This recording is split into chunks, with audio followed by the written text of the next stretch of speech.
How you doing? Yeah, good mate. Good after last night. Yeah, absolutely. Yes. Looks like a rosy future, doesn't it? Yeah, it's good. It was like the first time I've been in to a home game in about 6 years. So Is it? Right. really good feeling. Yeah. Yeah, it's a Was good that out feeling around of club, isn't it? was that out of choice, not wanting to go with your lambs, or just other circumstances? A bit of both, really. Like, I don't live in Hull now, so Right. I'm not going to say it's all the LMs. It's a bit laziness on my part. But yeah, definitely to do with that, you know what I mean? And fair play to everyone that kept going. Yeah, yeah. Yeah. Well, you've always got these moments when you thought things might be improving. When we had Bowen and Grzycki, and we had a decent setup, even under the alarms at that point. You thought it might come back, but of course we sold them, and then you have 2 or 3 years of just meandering around, don't you? And we'll see. Yeah, yeah. Were you there last night? Yeah, yeah. I'm still a member, so I've been going. I've been going pretty much since 1972. So I only had the odd sort of break from time to time. But yeah, it was good atmosphere last night. It was good. Feel good factor was back, so it was enjoyable. Yeah. Yeah, yeah, definitely. Yeah, can crack into it then, Dave. Absolutely. Yeah. Taking it right back, really. Like, what are your first memories of Boothferry Park? Well, I started going in 1972. We'd lived in Wales for 3 years with my dad's job. He worked for BP, and we came back to Hull. And we got season tickets in the what was called the best stand at the time at Boothferry Park. So I was only 6. That was the Terry Neal era of Hull City. So Wagstaff was up front with Stuart Pearson, and you had people like Ken Knighton were playing, Roger De Vries, Frankie Banks. So decent crowds. As a young kid, it maybe didn't mean an awful lot to me because football wasn't anything like the coverage that we get now. So you only saw football once a week, perhaps on the television, and then you'd see it in the flesh at Boothferry Park. But it was exciting. Yeah, it's exciting getting ready to go to the game, and especially when the opposition brought a big following of supporters, and it really cranked up the atmosphere. Yeah, happy times. Yeah. And what was it like then? Like, obviously, the old North stand and stuff had gone by the time I was going. Like, how different was Boothferry Park back then? You still did get stuff on your head when the ball hit the roof sometimes. not as much in those days because it was in better condition. Yeah, I never actually sat in the North stand, but obviously it was there when I was going. And but we did occasionally, myself and my dad would go in the South stand and sit in the seats above. So and I've been in the Kevington Road stand as well. Yeah, it was quite different, I suppose, because you had all 4 stands in use. And I think the team, the feeling was that at that time City could push on and actually go into the top flight for the first time because they had an innovative manager in Terry Neal who brought 1 or 2 people in, and I think the feeling around, it was quite exciting. It sort of then meandered when Terry Neal left. It sort of ended up going into a period of time when the club just sort of stuck around the mid-table in the old Division 2 for years until eventually it slipped out. And the gates just gradually started to drop because they were never really challenging for promotion. Oh, okay. So if we take it back a little bit, like, what was your first match? Do you remember much about it? Do you know, to be honest, I can't, no. I remember going to my very first football game was actually Swansea against Bournemouth in the old Division 3. Right. Because we lived there. And I remember there was a lot of Bournemouth fans because they were going for promotion and Swansea were rubbish. And nothing really, I can't actually remember my first Hull City game, but it would be a 72-73 season. I remember that season the season after, making an absolute nightmare decision myself. I persuaded my dad not to go to a game when we then put 6 goals past Preston, and he never forgave me. It came up on the final score on a Saturday afternoon, Hull City 6, I think it was Preston 2, something like that. He said, "You say you didn't want to go. You persuaded me not to go, and we missed out." And oh God, absolute thrashing, and I wasn't there. What was kind of like your match day routine when you first started as well? Or the routine you most remember? It was me and my dad, obviously, and we would park up in the surrounding streets. I always took a little bottle of pop with me, biscuit for half time. My dad was on the cigars. And the people around you didn't tend to change much then, because most people seemed to be season ticket holders. And so the old guy who sat next to me, he was always there, and other people. You got to know the people around you, so you built up that kind of relationship with people. The famous Johnny Hayton, who a lot of our fans will know, because Johnny just travels everywhere watching City and still does. He actually sat behind me for a few seasons at Boothferry Park, so that was quite interesting, because Johnny always had an opinion on everything. And he's got the most distinctive voice in football, and if Johnny watches it, I'm sure he'll agree. So it was, yeah, you had your sort of routines, but we also used to go to a few away games as well. So in those days, you stick the scarf out the window and you'd look to see if you could see any fellow supporters going down the M62, whether it be to Barnsley or Oldham or wherever it might be. And they were always exciting, because fans were always sort of shoved in amongst each other in those days. When they came to Boothferry Park, you'd have away fans sat in amongst the home supporters. And it used to get quite lively some occasions in those days, especially when lads of Sunderland or Manchester United came. It got very lively. Yeah, has Kempton always been kind of was it always the main stand for the singing, or was it a bit more varied back in the day? No, initially it was South Stand. That's where the noise came from. Bunkers, of course, was it was known. And that's where the noise came from. And every now and again, at a home game on a Saturday, especially when it was the mid-70s, there'd be a sudden huge noise would go off. And that's usually because the away fans had infiltrated the home end. And of course, there'd be a few fisticuffs and the police would be piling in. That seemed to be quite a regular occurrence. I remember a Luton fan blatantly walking in there with a big flag round, and nobody stopped him, and all kicked off behind the goal. And that was where the noise generated from. So if away fans wanted to come and cause a bit of aggro, that's where they try and sneak into. And all of a sudden you'd hear the chant of Millwall going up in our end, and all fans running left, right and centre to get away from them, and different times. Wow, yeah. Wouldn't happen now. Well, they tried the best, didn't they, at that FA Cup game we had against them at the KC? Yeah, they brought it back, didn't they? They went old school for that one, yeah, and came back in large numbers and got everybody out. Yeah, that was a game not to remember, yeah. Yeah. So just in terms of your own career then, Dave, like obviously you ended up commentating on City. Like what was the build up to that, and when did you actually start doing that? Well, first of all, I started working for the club in the sponsors lounge, and that was how I met Martin. Because I would be there with 2 or 3 other guys, and our job was really a sort of soft security approach, if you like, a meet and greet approach to the sponsors coming in. And Martin would come up and do his meet and greets, and he'd do his little bit of entertaining. And he always called myself and my good friend Steve Bryan, and whoever he was doing the quiz after the game, and I've never forgiven him for this, he always called us Tweedledee and Tweedledum. And because he would look across and he'd say, Tweedledee and Tweedledum, you got an answer for this one? Because everyone sat there, no answer to his question. But he was a great guy. And so he would come up and liven things up, obviously, in there. So I worked in there for a few years. Simon Corkill was running it at the time. He was the club's commercial manager. But these were the days of Terry Dolan and then subsequently Mark Haitley. So you can imagine it was on a bit of a downward spiral. And I was on Twitter yesterday, one of the guys who used to come every week and sit in the sponsors area and come in the lounge was Andy Mason's mum and dad and his brother Lee. And Lee Mason became a very well-known professional referee, of course. But he could give referees some stick in those days, I can tell you as well. So, but Lee was a really nice guy, and he came, and of course he was hugely frustrated because his brother Andy hardly ever played under Terry Dolan, and they didn't like Jeff Lee at all. They didn't think he was doing anything for his brother and son and so on. And that's also where the scouts would come. So myself and Steve would be working in there, and you'd get people like Glyn Snodin, who played, I think he played for, his brother played for Everton, and he played for a number of clubs. He would come very often, scouting City players, and opposition managers would come up. I remember Lenny Lawrence coming up one game. He was Bradford City manager, I think, at the time. And he came up about 2:30, and he came up to watch the horse racing.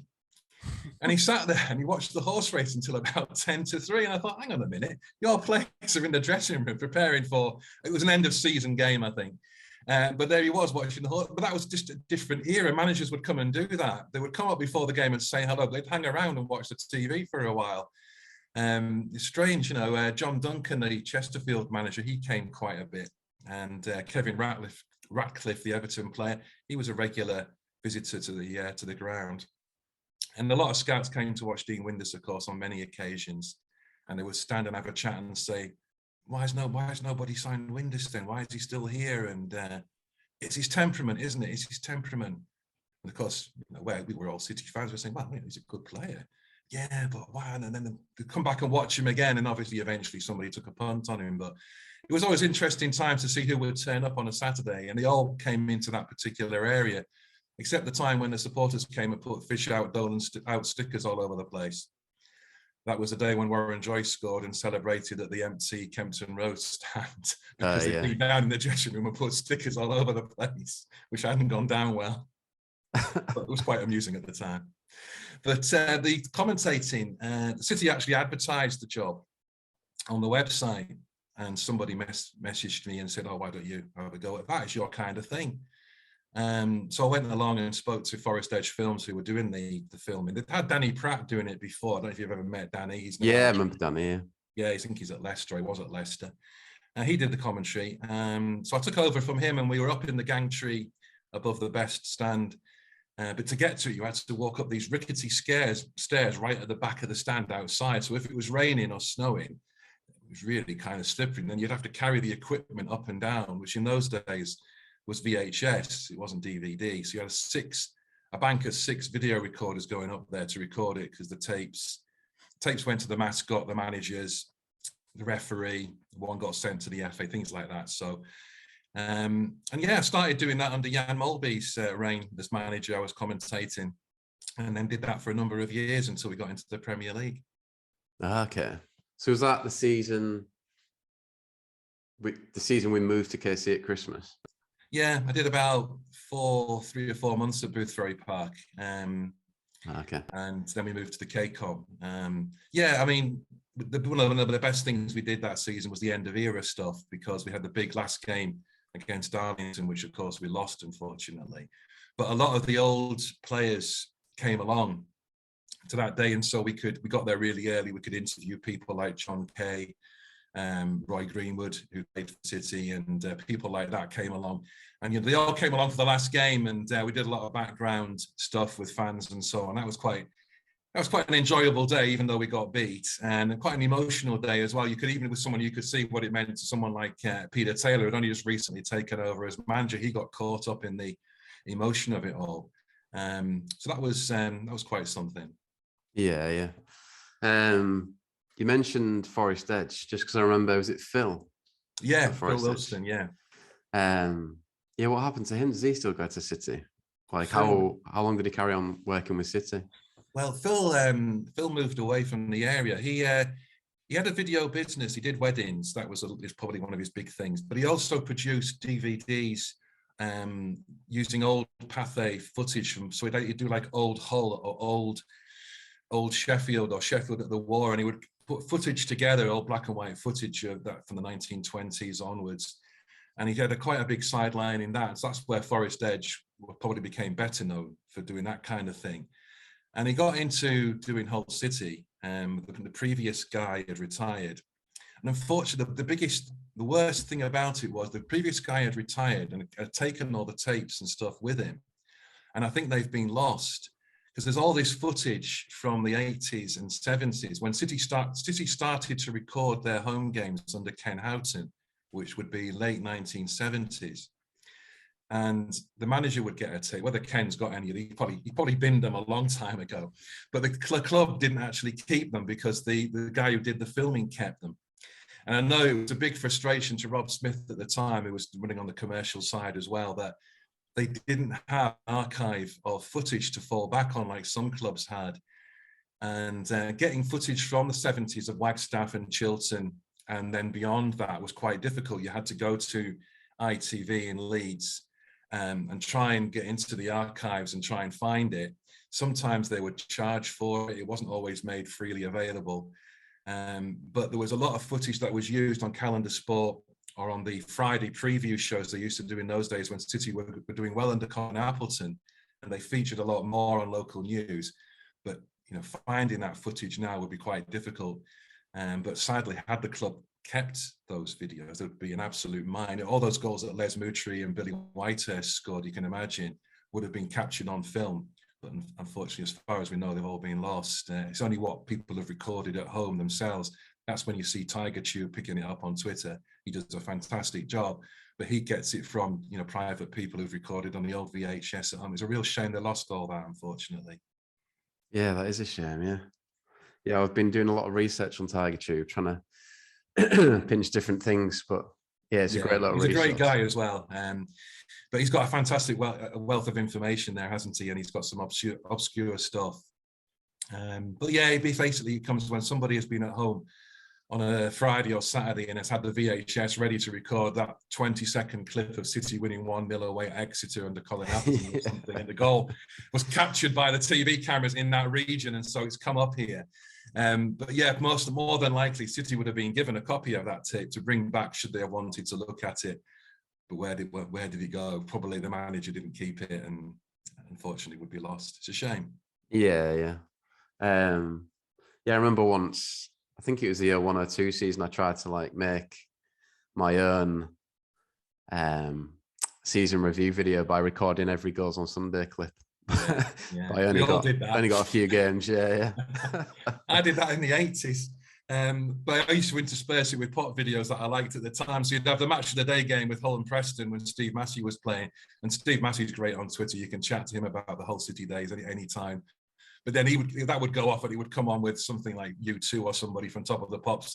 And then, a goal from City away at Swansea. And that's obviously where Tiger Tube's picked it up from people who've just kept these tapes and then have sent them into him and he's edited them down. So there is a wealth of stuff on there, isn't there? I think it's obscure things he's picked up. That's amazing, yeah. But at some point there must have been a market for someone to go into the Yorkshire TV archives and actually put it all together. You'd have thought, but they have done for other clubs, but not for Hull City, unfortunately. I remember one guy on, I think he must have been on Tiger Travel. He always used to bring his VHS of City goals with him that he'd recorded. All right. And often used to watch them on their way to away games. It was quite good. But yeah, just going back to your routine at Boothferry Park as a commentator then for that season. Yeah. Like, how easy was it for you to get into that role? Was it something you'd kind of been involved in before or anything? I guess I'd always sort of talk to myself watching football on TV like other people do. I don't know, it's something I fell into, I thought, fairly naturally. It was a case of, as I say, we'd be up in that little gantry. So we'd be there with one camera. Occasionally, if the budget stretched with City, we'd have somebody with a camera behind the goal. But these were times when Adam Pearson had just, not long taken over. So the budgets were starting to come together and they were starting to do a bit more. But generally, it was the one camera shoot. And you'd have the guy from Yorkshire TV or lady for that stood next to you. They would bring a camera and they would always record it as well for Goals on Sunday. And the tape would be done for the mascot. So whoever the mascot was, and it only tended to be one in those days, a boy or a girl. It wouldn't be, now I think you get 5 or 6 coming out with the team. It was just one then. So they got the video to take home with them to keep for posterity. So there will be hundreds of mascots in the Hull and East Riding area. We've got a video cassette of the match that they were mascot for, whoever it was against. So again, there might be some coverage there that Tiger Tube could get hold of. And so I used to roll up probably half an hour before kickoff because we didn't do anything pre-match in those days. It was all quite low key. And I would do my preparation, and my prep would generally be on the opposition because I would know that my home team, I would have my stats for City, games played, yellow cards, goals, etc. That was easy to keep on top of. But when it was someone like Leyton Orient coming, you'd have to look at their team, the last game they'd played, who'd played, if anybody was injured. Luckily, because the internet makes that quite straightforward. And there was things like Soccer Base at the time that you could use for statistics. And the same with the referee. You could look and see how many cards he'd shown that season, if he'd reffed City previously and that kind of thing. And then I could sort of talk away. And it was just basically filling the gaps when nothing was happening on the pitch. If there's an injury, rather than having the old dead air, you were encouraged to sort of come out with something just to keep it, because the video's still clicking away. Probably people hitting fast forward at home, but even so, you sort of fill the time and the space with some sort of trivia. And then after the game, we didn't do post-match interviews in the Jan Molby era. Again, I think it was because there wasn't that kind of content going on City's website so much, and they didn't have the magazine in those days. When we switched to the KCOM, the dynamic changed dramatically. It became much more professional because the facilities were a lot better. And then eventually, when you moved into the Premier League, I actually had a monitor to use as well, so I could watch the action replays and that kind of thing. Whereas before, I got one look at it like everybody else. You're trying to give an opinion on what you think has happened from your quite a good vantage spot, but it's a one look at the incident, and you hope you can call it right. But I think in the season reviews, then again, were fairly low key. I can't imagine we sold that many until the Great Escape season. I think they sold quite a few because it was quite a big video that they did for that. That sold quite well, but other seasons were fairly mixed in terms of sales until the team suddenly started going up, and then it went through the roof. Yeah. So would your first game have been against Southend, the 2-2 one, for the commentary? No. My first game, I think, was Orient. Southend, right. I remember the game. They, for some reason, I don't quite know why, they didn't advertise for the role straight away at the start of the season. Okay. So if anyone's got the Southend tape, it's either got no commentary on it at all, or it'll have some randomer doing it. Okay. I just remember it being very eventful, that game, that's all. Yeah, so I seem to remember it being, no, I think it was Leyton Orient the first game I did. But it was also quite, because we would get the tapes sent from the opposition. So when City came back from, say, somewhere like Macclesfield, if anybody thought that I was a partisan biased commentator, then you hadn't heard that Macclefield's guy was absolutely celebrating every goal and shortening the players' names to what the fans called them. And you would get these tapes sent and you would be editing them down for the end of season review. Some of the commentaries were really partisan, and you could tell it was clearly for the home audience. And these guys really were fans, and they didn't care who knew about it. And if Hull scored, it was, you could tell the desolation in the voice. Oh. And they're looking for reasons why it shouldn't stand. It looked offside to me there, but the referee's allowed it to stand. And you get comments like that. So the standard from clubs really did vary dramatically as to what sort of equipment they'd used and where they were positioned. Okay. You could imagine what Colchester would be like compared to someone like, I don't know, Plymouth or Sunderland. Had a bit more money, you'd get a much better quality tape coming across. Did you have any direction in terms of how partisan it could be, or how neutral you should be? No, not really. It was from a home perspective. So from Forest Edge's point of view, they were always hoping they would sell a few match day videos if the team won, and that they could produce them on order if you wanted. So it was very much aimed at a home audience. But the caveat was, to remember that the referee will get a copy of this tape. So too will the Football League. And so too will the opposition manager. So you can't go too far in terms of being critical. You could say that looked a harsh decision, or that, on reflection, you could use phrases like that. But you had to be careful of not going overboard and really slating anybody from the opposition, or because they could complain, because it's a product that's going out into the wide world, if you like. Although, as I say, it wasn't shared so much on social media in those days or the internet. It was much more low-key operation. So there was that kind of direction. You weren't encouraged not to be excited. You could be as excited as you like, providing you didn't distort the microphone. If you got too excited or too loud, it would vibrate. I got told off for that a few times to begin with. You had to tone it back. And then you would find that fans would pick up on phrases that you used.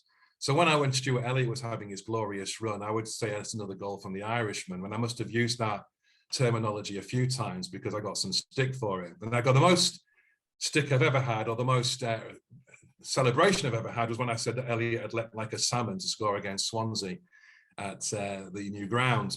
And quite a few people have quoted that leapt like a salmon quote at me quite a number, and still do. So you do find that you repeat yourself in terms of sometimes how you describe things. I guess it's hard not to. Plus, you are caught up in the emotion as well. If the team scores a vital goal, you do tend to sort of say, "Oh, that's a fantastic goal by Laurie Dudford, for instance, or one of the players of that time." you get quite excited, I suppose. Mm. But no, it's very much a learn on the job. Again, if you listen to the stuff from before my time, the guy who was doing it before, Danny Pratt, his commentary style is quite different. He's quite quiet. He does get excited when they score, but his level only goes up marginally. His pitch goes up a little bit, but not a huge amount. Maybe there wasn't many good things happening at the time. Danny Pratt was a fan, so clearly he would get excited and everything, and so I did as well. But it was fun. For me, it was fantastic times commentating on my favourite team that I'd supported for all those years. And so in Boothferry Park had a lot of character about it. And it was just a shame at that time that we hadn't sort of moved into the era where we would do stuff before or after the game. It was very much a video of the match. And it was there designed, as I say, for the mascot to take away, but also for the manager to look back if they wanted to appeal against a decision or something, or they wanted to bring something up, they could send the videotape in as evidence to be looked at for whatever reason. And they would obviously use it for analytical purposes if they wanted to give the players a dressing down or some praise or whatever. They could, they used it for that purpose. But once the budget's increased, we'd have 2 or 3 cameras working on a game. Depending on what the manager wanted, it was a different perspective. The manager would want someone to follow a forward or follow a player to see what they're doing. They could bring that into it, and the editing process became a lot more complex, and it became a much more slicker operation. Which, credit to Phil at Forest Edge, he really did move with the times. From going with a 1 camera shot for VHS, then to go into traveling to away games. We went to Norwich on a Tuesday night to Carrow Road and did all the sort of stuff there. We had 2 cameras working on that game, and the operation changed, quite dramatically as the club had more money under Adam Pearson. He of course was a bit more of a visionary, and Peter Taylor the same, and so it developed, quite hugely. Yeah. Yeah, and I mean, as you say, obviously it gets slicker when we move stadiums. But is there anything you miss as a fan or during your work time at Buffery Park? Yeah, I do miss it. I do envy James Fletcher doing the commentaries now for iFollow on a Saturday, working with the likes of Justin Whittle and Brian Hughes. Luckily, through the Official Supporters Club, I've got to meet Justin on Zoom a number of times. So people like Justin Whittle, who played for City under the Great Escape era, of course, and partly stayed up a little bit under Peter Taylor. You realise what a really down-to-earth, lovely guy Justin is. And he's really good on co-commentary when he's doing punditry for City at the moment. When they do use him, he's really good. So you think back to him, and he's sort of stuck around the area and everything, and he's working as a postman now, as you probably know. So City fans sure can see Justin on his beat and have a chat about the old days with him. He never tires of telling his Alan Shearer story. So if you ever see Justin, ask him about that. The day he had Alan Shearer in his pocket when he was playing for Grimsby. So yeah, it was a little bit, if we could have done a bit more in those days, it would have been nicer at Boothferry Park to have had a bit more before and after, just to go down on the pitch. It would have been nice to have met Jan Molby. I never met him. You would meet some of the players occasionally, because when you were going out, sometimes they'd be stripped, washed and ready to go, and they would leave the same time. And if they had a good game, they'd want to know how they could get hold of a copy of the tape and things like that. But they were quite sort of detached from things until, as I say, we moved to the new stadium, when it became a much more upbeat operation with the City Mag. City Mag made a huge difference, because we were doing features on ex-players in their homes, and we'd travel across to see Andy Payton in Burnley and Ellen Fettis in Macclesfield. Went and did Richard Jobson at the PFA, where he worked in Manchester, and that was brilliant. Richard Jobson's there, Martin Buchan comes in, Jimmy Armfield comes in. They're all working for the PFA. They'll all come in and say hello to Richard. And oh, sorry, you're doing an interview. Problem was, we didn't have hardly any footage of Richard Jobson. When he played for City at Boothferry Park, again, it's what Tiger Tube's got, and is what we could get, which was his odd goal, I think, showed on a game against Leeds and 1 or 2 other games he scored. But general footage of Jobbo from that era under Brian Horton, there's just not much of it around, unfortunately, which made it quite difficult. And we only had a little bit of Andy Payton, because Forest Edge took over as Andy Payton was coming towards the end of his City career. So they had all their footage of Andy Payton, what had gone before when he was playing under Stan Turner and under Eddie Gray. We didn't really have, apart from what the TV had shown, which was a shame. So you could go to Andy Payton's house, do a big interview with Andy, but we couldn't then really back it up with a lot of goals apart from this one block of a season that we had on footage at the club. Ah, right, okay. It'd be good to see those interviews on YouTube at some point.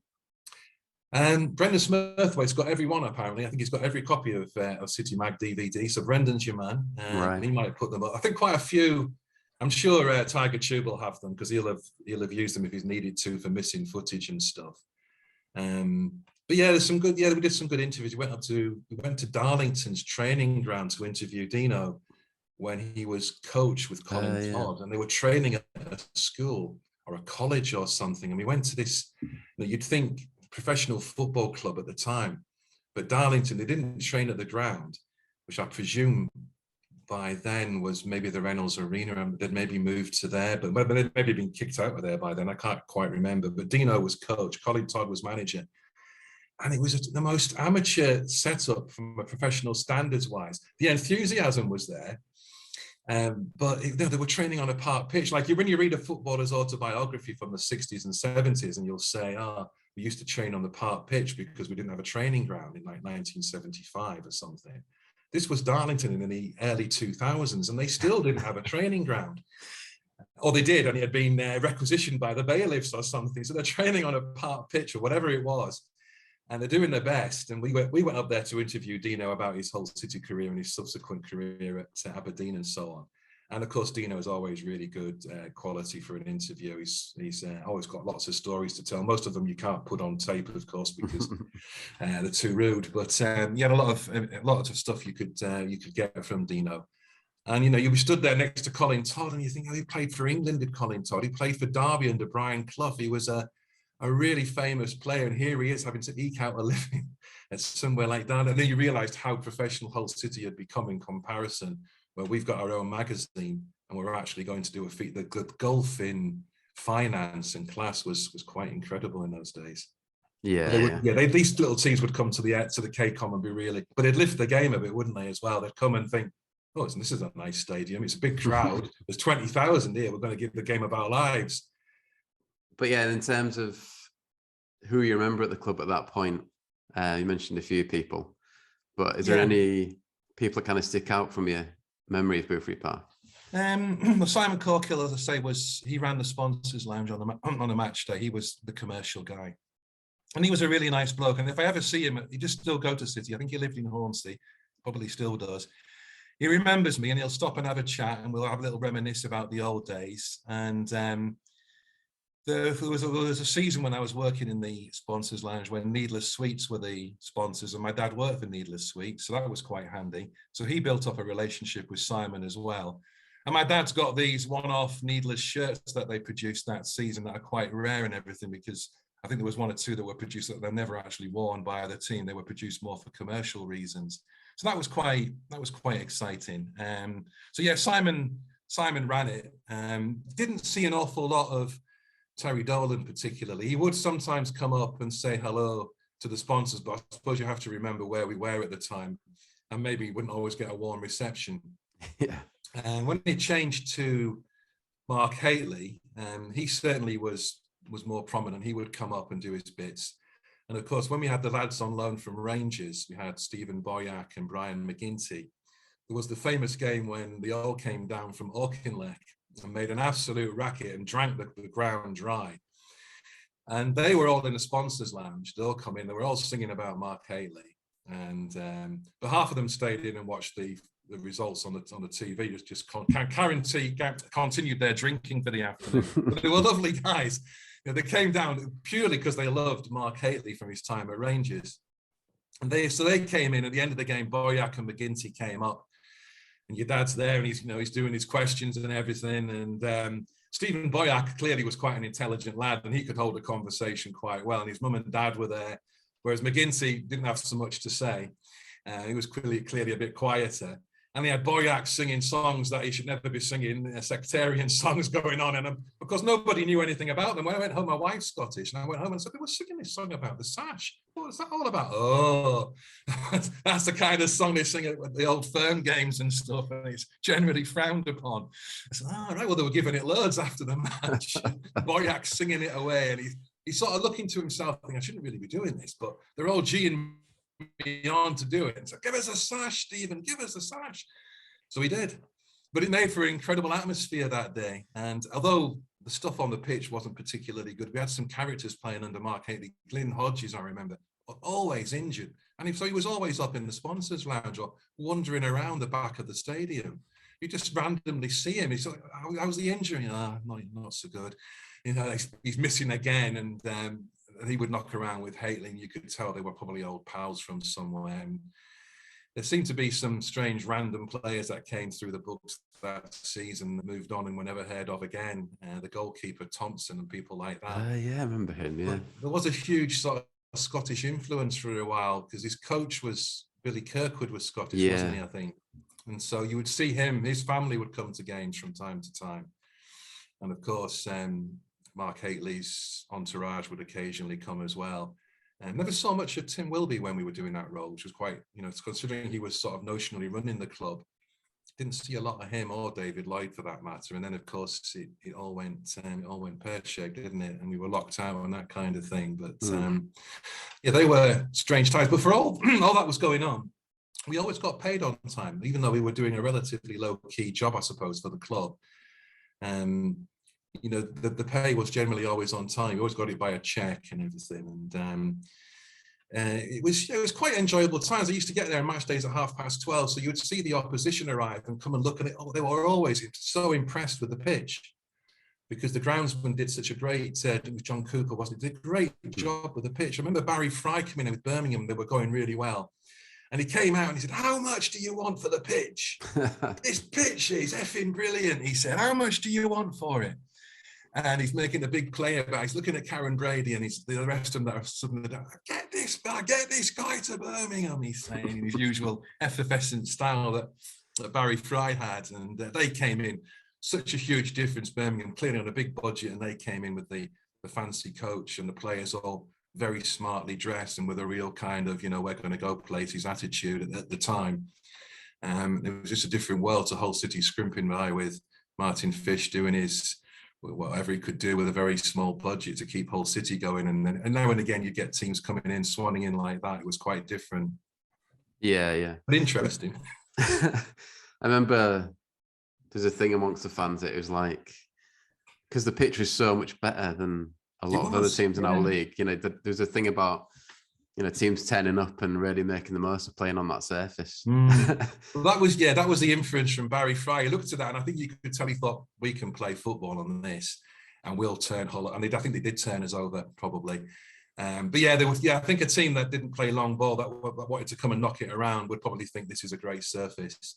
And, they could come to Hull in February and it wouldn't be clogged up like so many grounds like Scotland or wherever else you might go in that league, or Northampton or somewhere. You'd come to Hull and you'd have a decent pitch. So I guess they could prepare accordingly if they were a ball-playing team. It wouldn't have suited the likes of Cambridge coming with a long ball game, perhaps, where they wanted it holding up in the corners. Maybe it wouldn't suit them, but it would certainly suit teams with a bit of ball-playing ambition, definitely. Maybe not ourselves, unfortunately. Occasionally, we did have some ball players, but it was a needs-must situation, wasn't it? We didn't always have the players to take advantage of that surface at the time. No, true. Yeah, we had a few like talented players, didn't we? We did. But we had the likes of Richard Peacock could play a bit, couldn't he? And people came and passed through who you thought there was a lad called Chris Bettany that came from Sheffield United on loan, and he clearly had a little bit about him, and he could play a bit. And then you had other players who disappointed, like Craig Lawford, who allegedly could play but never ever showed it in a Hull City shirt. And I remember when Craig Lawford signed and Jeff Lee had supposedly called him the Bradford Baggio. And he had this reputation that he was a ball player, but no evidence of that whatsoever at Boothferry Park when he played. And my mate always reminds me, Steve, if he's watching, he'll say, do you remember that corner when Craig Lawford took it at the South Stand? And he put it straight in the stand. Said the abuse he got. I've never seen Craig Lawford run as fast as he did that day. He hurtled back to the halfway line with this torrent of abuse following him because everybody had gone forward for this late corner. Everything's on. It's like when it hits the first man now, but it was worse. He put it actually into the stand behind the goal. Oh, heck. But Craig, he could move fast when he had to. Yeah. But the abuse followed him up the pitch. There seemed to be like one player a season that would get a lot of stick, wasn't there? I remember like Andy Chris Brown Lee used to usually, get wasn't it? blasted. Chris Lee, yeah. I remember Chris Hargreaves when I first started again. He used to get a bit of stick. He did, yeah. Chris Hargreaves was one of the most hard-working players you could have in your team, but he didn't quite have maybe the skills to go with it. He's gone on to have a good career as a pundit on non-league football. He did pop Yeah, up I've seen him, on BT Sport from time to time, and his book's a really good read. It's called "Where's My Caravan," which is a bit of a pun on his long name. And but it's a really good read. And he mentions his time at City, of course, because he played for Dolan, I think, at Bradford, hadn't he, previously? Okay, right. Connection with him. And yeah, Hargreaves, yeah, he would come in for some stick. I suppose we signed so many kind of average players on low money, like the likes of Gregor Rioch, didn't you, who could belt the ball really hard, but that was about it. And a few others at the time. But yeah, every now and again they would unearth somebody with a bit of quality, but unfortunately we'd sell them on pretty fast just to balance the books. Yeah. And then just to finish on a few questions that I sent you, Dave. Indeed. Back to the Boothferry Park stuff. Yeah. Is there a high point as a fan or someone that works at the ground?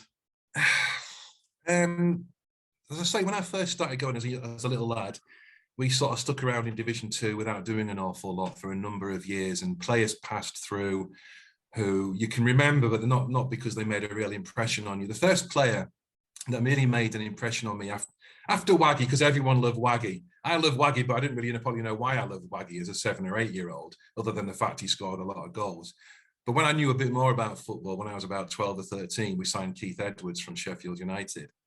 And Keith was the best striker I'd ever seen wearing a Hull City shirt, because he could put the ball in the back of the net with one opportunity in a match. He wouldn't do much for the game, but Edwards would score. You give him a chance, 9 times out of 10, he'd put it in the back of the net. And not only that, he lived around the corner from where I did in North Ferriby at the time. So me and my little mate, Ian Fraser, we would go around and knock on Keith's door. Hi, Keith, can we take your dog for a walk? And how are you? How's things going? And he was a really nice guy. And yeah, he said, yeah, here's a dog. You can take him for a walk if you like. The thrill was you could knock on Keith's door and he would possibly answer. And he'd have a little chat about City. And so subsequently, you'd see Gareth Roberts come into the village from time to time, because him and Keith were best buddies. And so he became a bit of a cult hero for me, to Keith Edwards. And when he started knocking the goals in, I thought, well, this is it. We're going to have a lift off now. But we didn't really. We did have a few good times under Ken Houghton and Keith, but it didn't take off. So the glory days for me, watching, I suppose, some of the best players I've seen at Boothferry Park would be under Brian Horton's managership, when he had the likes of Jobson and Gary Parker and Stan McEwen and Pete Skipper playing in the team and getting promotions. Initially under Colin Appleton, and then Horton took us into what is now the Championship, and almost got us into what would have been the playoffs had they existed at the time. They were great days watching Horton sign some really top quality players. And I think if we had a bit more money at the club, if Robinson he wasn't perhaps the wealthiest of man himself, he had some money. Had he had someone else he could call on, I think that next level, we would probably have achieved it under Horton. We were just that little bit short, but they were great memories of going to watch City at that time. I know it then fell flat afterwards, but we had some really good times. You'd go to away games and, you'd go and have a good chance of winning at the likes of Stoke or somewhere like that. And you really got the spirit going. But the worst game I ever saw, of course, would be away from Boothferry Park, was the 2-0 win at Burnley when we needed to win by 3. Right, I've heard about that, yeah. Yeah, that was one of the most emotionally upsetting nights as a City fan, because we should have won that game by 3. But we only won it by 2-0, and then Appleton resigned in the dressing room after the match. So we needed a new manager straight away. And we're going into college the next day, absolutely shell-shocked. They'd been fighting all over the place outside the ground with 3 sets of fans in the grounds. They were strange days, but that's probably the most memorable game for all the wrong reasons, would be Burnley away. But yeah, there were some good games at Boothferry Park. I remember Les Moutry scoring, I think it was 3 or 4 against Hartlepool at Boothferry Park. That was a great game. Moutry was a fantastic player. And anybody of my age, sort of 50 plus or even slightly younger, would probably think, we were one of the best strikers never to play at a high level was Les Moutry.